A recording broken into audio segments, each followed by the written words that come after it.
예수님 예루살렘에 입성하셔서 계속해서 백성들을 가르치고 계십니다. 오늘 말씀 속에서도 예수님께서는 또 비유로 백성들을 가르쳐주고 계시지요.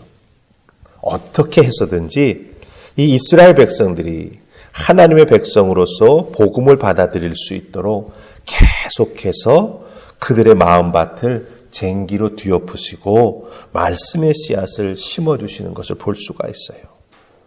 거절하든 제대로 귀 기울여 듣지 않든 예수님은 계속해서 그들의 마음밭을 가르시고 그 갈라진 마음밭에 말씀의 씨앗을 심어주고 계시다라고 하는 것이죠. 오늘 말씀도 그 심어주신 말씀의 씨앗을 설명해주고 있습니다. 무엇입니까? 바로 포도원 비유를 통해서 예수님께서는 우리들에게도 말씀해 주시고 예수님 당시 이스라엘 백성들의 마음 상태가 어떠했는가라고 하는 것을 우리에게 보여주고 계시기도 하다라고 하는 거지요.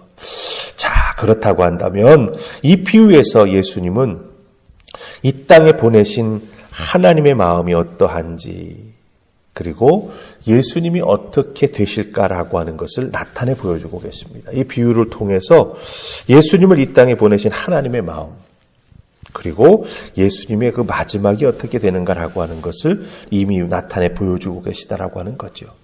그렇다고 한다면 이 비유를 들은 사람들이 과연 이 비유를 알아들었을까요?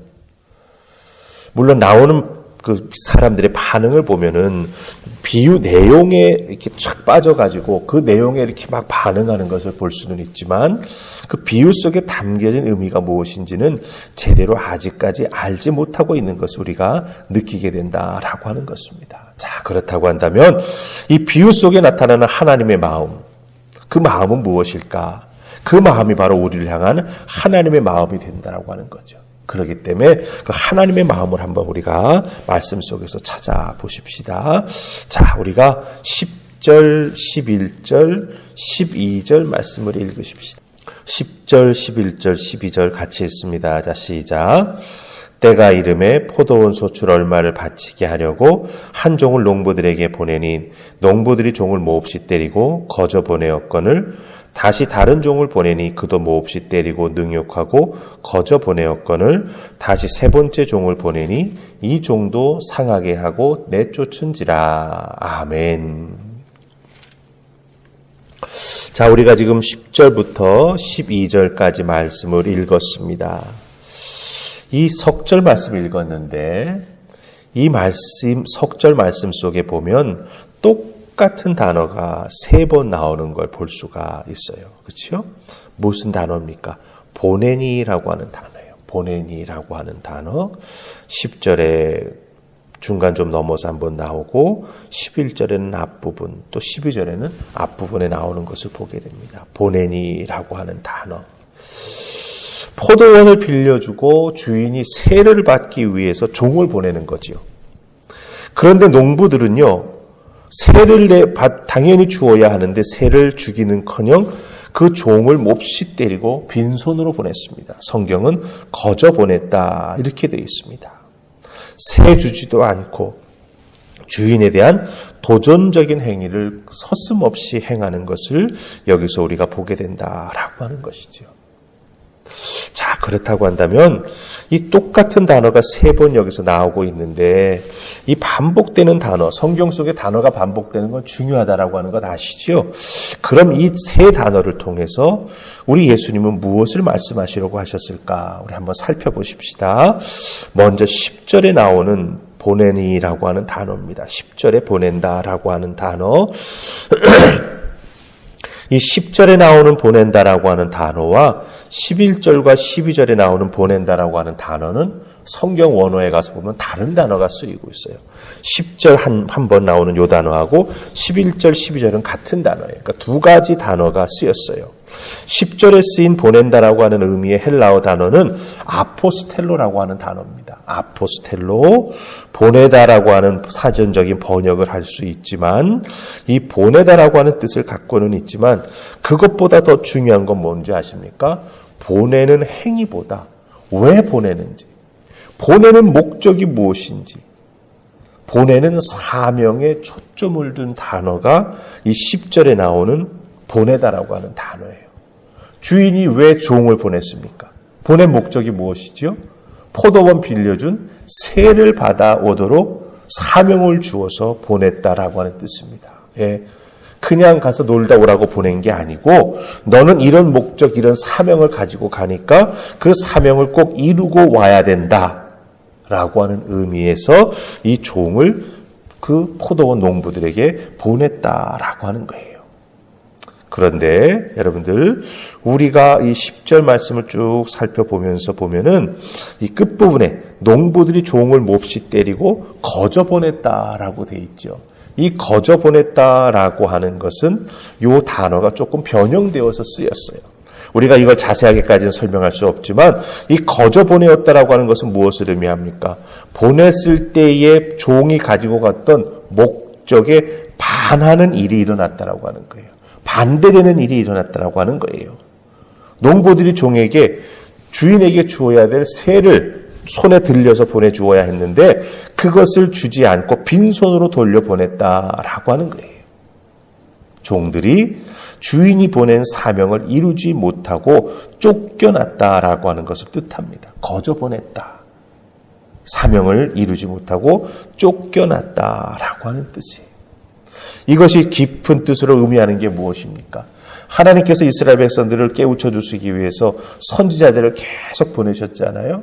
근데 그들은 그 선지자들의 말, 그 음성에 귀 기울이고 순종하지 않았다라고 하는 거죠. 쫓아냈다, 거절했다, 거부했다라고 하는 거예요. 자, 그 다음에 11절, 12절에 보면 두 번째 종, 세 번째 종을 보냅니다. 그때도 보내니라고 하는 단어가 지금 쓰이고 있어요. 11절, 12절에도. 근데 여기서 다른 종을 반복해서 주인이 보냅니다. 근데 여기에서 쓰인 보내니라고 하는 단어는 10절에 나오는 단어 아포스텔로가 쓰인 게 아니라 펜포라고 하는 단어가 쓰였어요. 펜포라고 하는 단어도 사전을 보면 보내다라고 하는 뜻을 가지고 있습니다. 한 번 더, 두 번 더. 즉 반복해서 보내는 행위가 강조되고 있어요. 이건 목적이 강조되는 게 아니라 행위, 반복됐다라고 하는 그 주인이 반복해서 보냈다라고 하는 행동 자체를 강조하고 있습니다. 무엇 때문에 보내는지는 여기서 강조되는 게 아니에요. 한 번 더 보낸다, 두 번 더 보낸다. 이 주인이 계속해서 포기하지 않고 더 보낸다라고 하는 행위를 강조해주고 있는 뜻이 이 보내다라고 하는 펜포라고 하는 단어가 가지고 있습니다. 10절에서 쓰였던 보내다라고 하는 단어는 목적을 강조하고 있다라고 한다면 10절과 12절에 보낸다라고 하는 단어는 무엇을 강조합니까? 횟수, 반복한다라고 하는 의미를 강조해주고 있다라고 하는 것입니다. 그러니까 여기서 무엇을 뜻합니까? 아직까지 포도원 주인이 화내지 않고 세를 받기 위한 목적을 이루기 위해서 성실하게 반복해서 종들을 보내고 있음을 여기서 보여주고 있습니다. 하나님께서 선지자들을 한 명만 보냈습니까? 아니죠. 이스라엘 백성들에게 계속해서 반복해서 보내셨어요. 네. 깨달아 알고 돌아오도록. 그러니까 여기서 우리가 잘 분별해야 합니다. 하나님께서는 목적을 갖고 계시고 그 목적을 이루시기 위해서는 어떻게 하신다? 쉬지 않고 반복하시고 또 반복하신다라고 하는 거예요. 마지막까지. 근데 그 마지막이 무엇이었습니까? 오늘 비유 속에서는 포도원 주인의 아들을 보내는 것이었죠. 그 아들을 보냈을 때 그 아들이 그 세를 받기 위해서 포도원에 찾아온 모습을 보고 포도원 농부들이 어떤 마음을 먹습니까? 우리 14절 말씀 보십시다. 14절 같이 읽습니다. 자, 시작. 농부들이 그를 보고 서로 의논하여 이르되 이는 상속자니 죽이고 그 유산을 우리의 것으로 만들자 하고. 아멘. 서로 의논까지 했대요. 이 아들만 없다면 이 포도원은 우리 것이 되겠다라고 서로 작당을 하는 거죠. 얼마나 악한 마음입니까? 얼마나 탐욕스럽습니까? 자기의 이익을 위해서는 뭐 주인이고 뭐고 다 필요 없는 거예요. 그렇죠? 이 부분을 우리들의 신앙생활 속에 한번 잘 적용해 볼 필요가 있습니다.